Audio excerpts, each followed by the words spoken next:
කළුතර ගත්තොත් එහෙම කළුතර ඩිපෝ පහක් තියෙනවා හැමතුමනේ. මේ ඩිපෝ පහේම අඩුම තරමින් ජැක් එකක් නැහැ බස් සලවිල යට බලන්න. හොදන්නේ නැහැ. සර්විස් කරන්න බෑ. තෙල් ටික මාරු කරන්න පහසුකම් නැහැ. අවුරුදු ගණනාවක් තිස්සේ මේ අඩුපාඩුකම් මැද්දේ බස් ටික දුවනකොට මට දැක්කයන් පස්සේ මනාගම් අයිති බස් එකකුයි අපේ බස් එකකුයි පෞද්ගලික ආශ්‍රය බස් එකකුයි පාරේ යනකොට සමහර වෙලාවට තරහ වෙන්න එපා. මම කැමති නෑ මේ හැලුවට ලක්කිරමන්නේ මේ අර ටිකට් ගත්තේ මගියා ඒ බස් එකෙන් බැහැලා පෞද්ගලික ආශ්‍රය බස් එකෙන් නගින අවස්ථාව වුණ තරම්. මොකද අපි පහසුකම් ගොඩක් දෙනවා. ඇයි අපිට පහසුකම් දෙන්න බැරි ගමනාගමන වල නගා සිටවන්න බැරි කියලාත් මං කියන්න.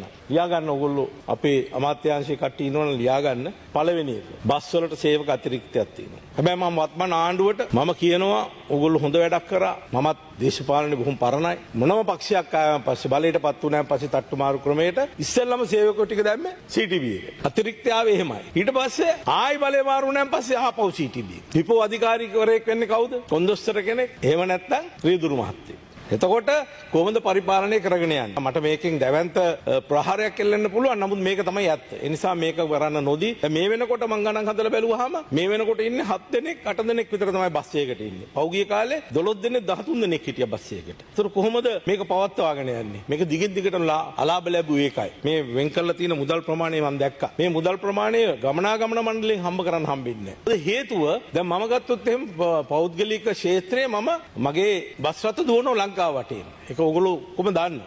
ඉතින් අපි කොහොමද දුවන්නේ කියලා මං කියන්නම්. එතකොට ඕගොල්ලෝ මේකෙන් ගන්න ඕන ටික ගන්න. දැන් මගේ සේවකයෝ බස් ඩ්‍රයිවර් කොන්දොස්තර ඉන්නවා නම් ඒක ඩ්‍රයිවර්ටම මම දෙනවා කොන්දොස්තර ලයිසන් එක ගන්නත් පුහුණුවක් දීලා ලයිසන් එක අරන් දෙනවා. NTC ලයිසන් එකත් අරන් දෙනවා. අපේ පළාත් සභාවේ ලයිසන් එකක් තියෙනවා. එතකොට දැන් බස් එක මට ඕනේ මගේ බස් රථ හැමදාම දුවන්න. මං උදේට නැගිට්ටාන් පස්සේ හිතන්නේ මේ බස් රථ දුවන්නේ නැත්තේ කවුද කියලා. එතකොට සේවකයෙක් අඩු වුණා නම් දෙන්නගෙන් එක්කෙනෙක් දැම්මද ඉවෝ. ඊට සර බස් එක නිවාඩු ගියා නම් බස් එකට 3 දෙනෙක් විතර තමයි අපේ ළඟ ඉන්නේ. මෙන්න මෙහෙම දුවනවා. මම බැලුවොත් එහෙම ආයුධ පෙට්ටියක් නැහැ කිසිම ගමනාගමන මණ්ඩලයේ බස් එකක. ආයුධ පෙට්ටියක් හිට පොඩි දෙයක්. 10 ඉඳලා 14 වෙනි යතුරු සෙට් එකක්, කේබල් එකක්, ඔය අර ඇක්සලරේටර් බෝල් එකක්. අන්න ඒ වගේ පොඩි රිපෙයාර් එකක් කරගන්න බස් එක නැවතුණු මිනිස්සු ටික බහැලා අනිත් බස් එකක බලන් ඉන්නවා ගමනාගමන මණ්ඩලයේ. ඒ බස් මගේ බස් නම් නැවතිලා නැහැ කොහෙවත්. මම දුවනවා කිලෝමීටර් 500 දුවනවා. 500 දුවලා මේ පැත්තට එනකොට අපි සෑදී පැහැදී ඉන්නවා ඒකේ අවශ්‍ය කරන කටයුතු ටික කරන්න. ඒ නිසා මෙන්න මෙහෙම ක්‍රමවේදයක් ක්‍රියාත්මක වෙනවා. ඒතකොට විනය පැටින් ගත්තොත් බොහොම දැන් ওই පෞද්ගලික බස් රථ ගිහුවාම පොඩ්ඩක් කී දෙනෙක් හරි පොඩි වරද්දක් කරාන් පස්සේ සියලු ක්ෂේත්‍රවල අපිට බලපානවා. ඒක ඉතින්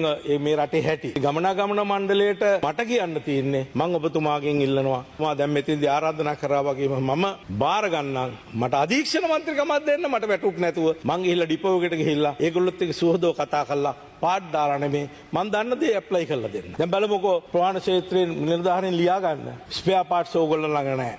බස් රථ 50 60ක් දාගෙන යන ඩිපෝ එක අඩු කාණේ ලක්ෂ 25ක තියෙන ස්පෙයා පාර්ට්ස් එදිනදා මූව් වෙන ටික අරන් තියාගන්න ඕනි නැද්ද? ඩිජිටල් කරනවා කියලා අපේ ජනාධිපතිතුමා තීරණයක් කරන් තියෙනවා. තා හොඳයි. එතකොට ස්ටෝරුවක් අමතර ද්‍රව්‍ය තියෙන ගබඩාවක් පාලනය කරලා තව රස්සාවකුත් දීලා ඒ බඩු ටික එතනින්ම අරගෙන හයි කරන එක හොඳ නැද්ද? බස් එක සුමානයක් තියෙනවට වඩා. දැන් බස් එකේ මොකක් හරි රිපෙයාර් එකක් ආවොත් කොළඹ ඉන්න කාර්යාලයෙන් ගෙන්නන්න වෙනවා. කොළඹ ඉන්න කාර්යාලයෙන් ගෙන්නන්නත් වෙන්නේ පෞද්ගලික අංශයෙන් ගිහිල්ලා මිලදී ගැනීම සිද්ධ වෙන්නේ. කවුද දන්නේ? පෞද්ගලික අංශයෙන් ගන්න කට්ටිය ඔරිජිනල් එක ගන්නවද ඩුප්ලිකේට් එක ගන්නවද කියලා. එකම පෙට්ටිය එකම විදියටම ගහලා තියෙනවා. ඒක අපි හිතමු මං කියන්නේ නැහැ. නම් කියන්න පුළුවන් මට කාලේ නිසා මට නම් කියන්න බෑ. එතකොට මොකද වෙන්නේ? දාන්නේ හැමදේ මේම කිලෝමීටර් 10ක් දුවන 15 දුවන කැඩෙනක් තමයි දාන්නේ. ඒක බලන්න කවුරුවක්වත් නැහැ. තත්ත්ව පරීක්ෂාවක් තියෙනවා. නිසා මෙන්න මේ වගේ මහා සරල න්‍යාය පත්‍රයක් තියෙනවා.